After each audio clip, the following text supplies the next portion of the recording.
Well, friends, I just want to do a book recommendation today. I'm not sure if you'll be able to get this book or not. I was looking on Amazon and eBay and some of those sites, and the only copies I could see were at least £61 and above that, £84, £85. But whenever I was a young Christian growing up here in Lisburn, there was a Faith Mission bookshop on Railway Street. And there was a lady that worked in the Faith Mission bookshop, and I'd known her from childhood days, and her name was Jean.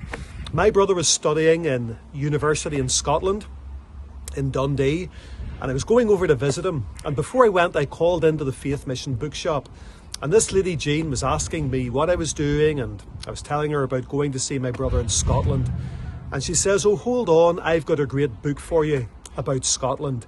And she came down with this book here, Channel of Revival, a biography of Duncan Campbell, the author Andrew Woolsey. I had never heard of Duncan Campbell before. I wasn't familiar with the concept of revival, but I took the book, and whenever I was travelling up after getting off the ferry in Stranraer in the train, I started reading this book, and this is the copy that I had way back in those days. It's a very easy book to read, very readable, very engaging. But the message in the book captivated my heart. It set my Christian life on a new trajectory.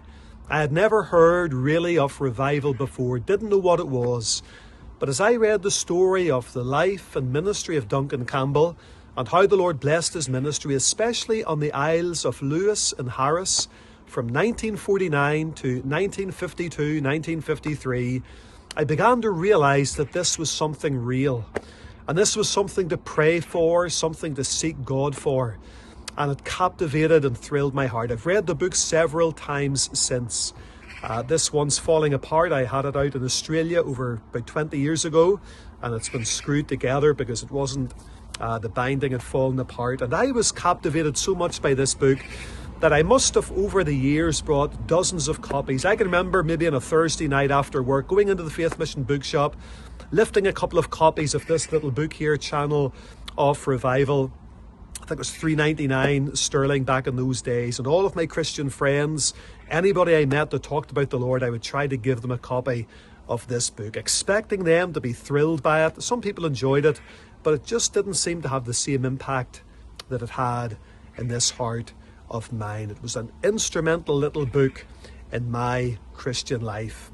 Out of print now, sadly, and I can remember going into a Christian bookstore in Belfast upstairs a few years ago, and they had about 20 copies left, all in the reduced section, 99 pence each, and I lifted all 20 copies, and since those days those have been given out as well. This is a first edition. And then this was the reprint here. It was just originally called Duncan Campbell, a biography.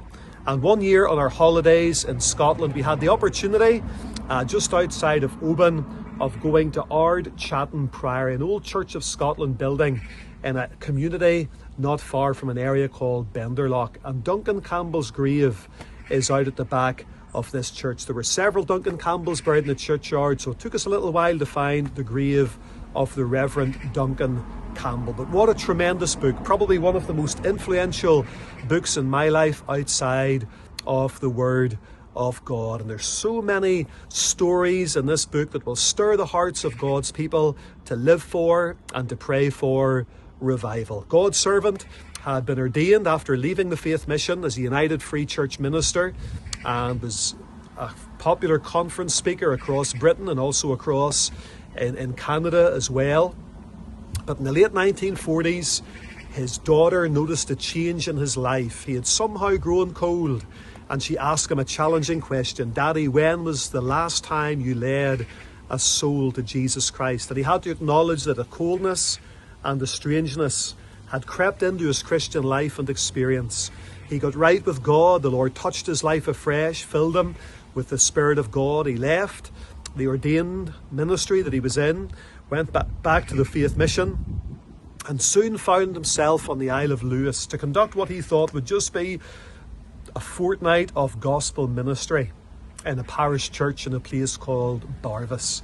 But whenever he got off the ferry at Stornoway, the capital of Lewis, he was met with the elders of the church, and they simply asked him this question: "Mr. Campbell, are you walking with God?" He was challenged about the high plane of spirituality that these people were living on. And as he preached a couple of nights into that mission, preached on the 5 wise virgins and then the 5 foolish virgins the next night, the Lord came down in great power. And he found himself on the island for over 3 years. And what a time of tremendous blessing that must have been. I've had the privilege over the years of meeting people who knew Duncan Campbell and others who have visited and been to the Isle of Lewis and met many of those old converts from those days. And we long and pray that God would come again.